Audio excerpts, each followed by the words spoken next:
Hi, class. Um, I'm Sydney, and this is your lesson on attitude. It's my absolute favorite lesson to teach. So, my question is, how can I change everything quickly and easily? A lot of us get stuck, right? We want to change the things that are outside of us. Let's think about that.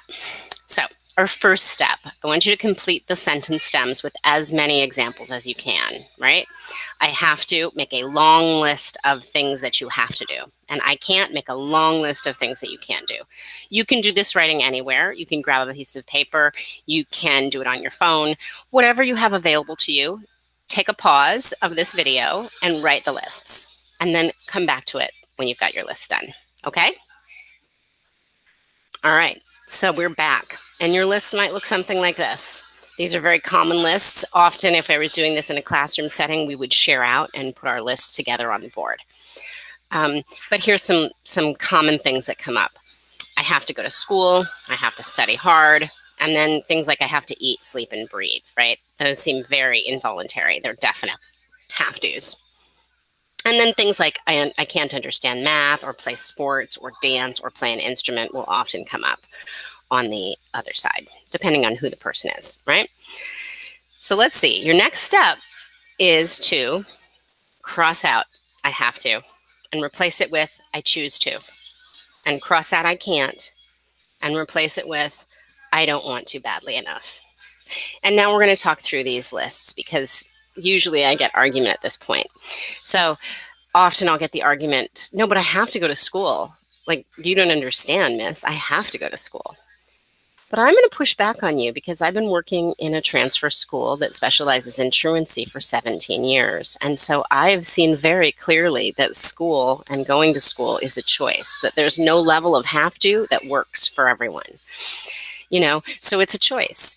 If you choose not to go to school, then you choose to deal with the consequences. And I've heard stories from students for years about how they get around those consequences, right? How they get around their parents' anger, how they get around truancy officers, how they get around school officials, how they make it work for them to cut school. So I am very clear that going to school is a choice. It is something you choose to do.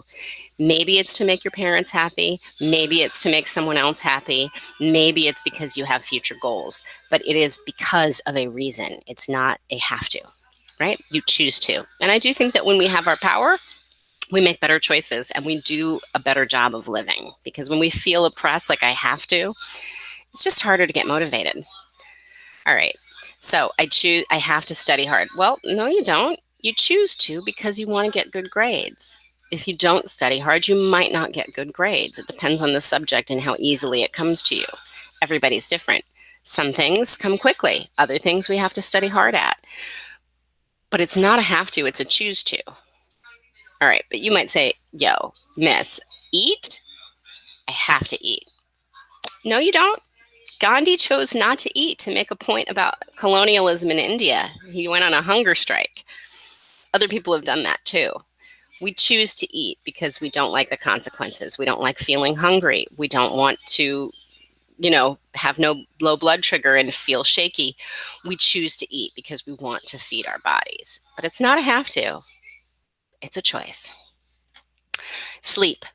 That might seem more involuntary, but many of us are choosing not to sleep enough, right? And so we know that the consequences of that are that we don't think as well. We're not as clear-headed. So it's still a choice. Your body will most likely shut down and put you to sleep automatically if you don't give it sleep, because it is one of those things that can become involuntary. Your body wants to stay alive, even if your brain isn't working on it. And breathe, right? You can breathe. That, again, is involuntary to some extent, but people have definitely chosen not to breathe. They have to experience the consequences, won't take long to die, but people have chosen that. And even though we don't want them to choose that, it's still a choice rather than a have to. And when you think about it that way, it helps you change the way you motivate. All right, so now that list of I can'ts, all those things you said you couldn't do, you can't do them. But it's not because it's impossible. It's because you don't want to badly enough. Right? When I thought I couldn't understand math, it was really because I just didn't want to study hard. I didn't want to go ask the questions. I didn't want to feel stupid. It made me feel stupid. And so I didn't do it. But once I got over myself, I learned a lot, right? As a high school English teacher, I co-taught a trigonometry class and I learned trigonometry. I was there to help explain the word problems and to help model for students that place of, I have a question, I don't understand this. It's a really important place to be when we're learning. So if I want to badly enough, I can learn anything. I've proven it to myself. I learned trig. I can't play sports. Well, that's because I don't want to. I don't enjoy it. So I've never put in the time. It's not like that I can't, right? If I put in the time, I'm sure I'd get better at it and I'd become a great player of whatever sport I chose. I can dance. Now, I can't always do the routines, but that's because I don't put in the time and the practice to learn them, right? If I wanted to make a TikTok video, I'm sure I could. It might take me several hours to get the moves just right. I don't choose to put in that kind of time. I don't want to badly enough. Same with an instrument. Those people who like to play all the time and they get really good. Those of us who don't want to badly enough, we let that guitar sit in the corner and we say someday. It's not about an ability, right? All things are possible if you choose to want to badly enough. We can think about even people who have, physical disabilities. And I think about there was a young kid I saw that had no legs and was running triathlons because he wanted to badly enough to learn how to run on prosthetic legs and to learn how to do the bike on prosthetic legs and to learn how to do all the machinations that would be required to do a triathlon. So there is literally no limit to the human possibility if we want to badly enough and if we remember that it's a choice.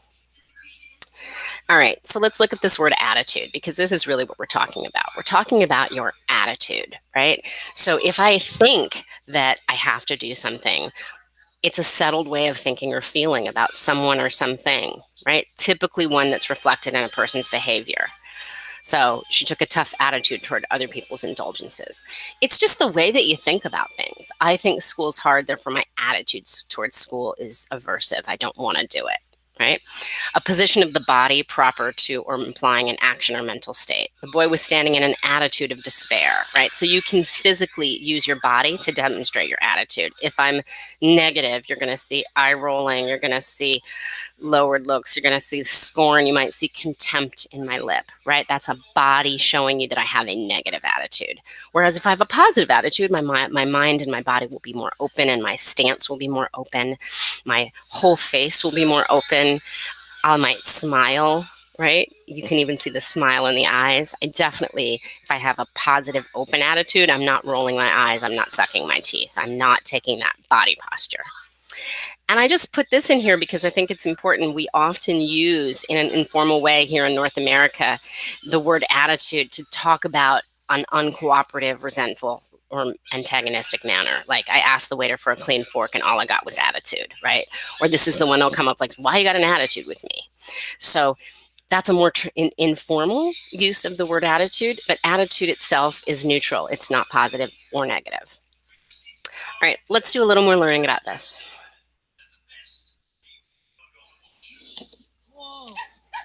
Cool.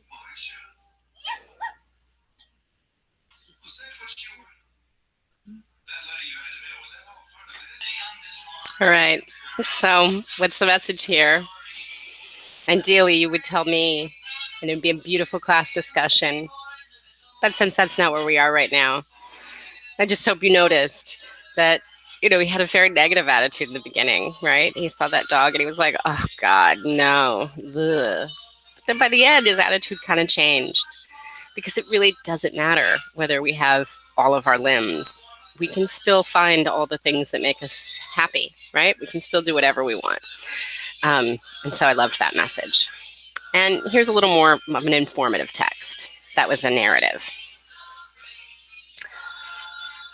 Attitude actually is mental energy. And from the moment that you awaken in the morning until you fall asleep at night, you are continually generating this mental energy or attitude. And if you think about it like electrical energy, it's a little easier to understand. Because like electrical energy, your mental energy can only be one of two things. It's either positive or it's negative. There's never a time where you can have a neutral attitude. You can't. It's either one or the other. It's like electricity. It's either on or it's off.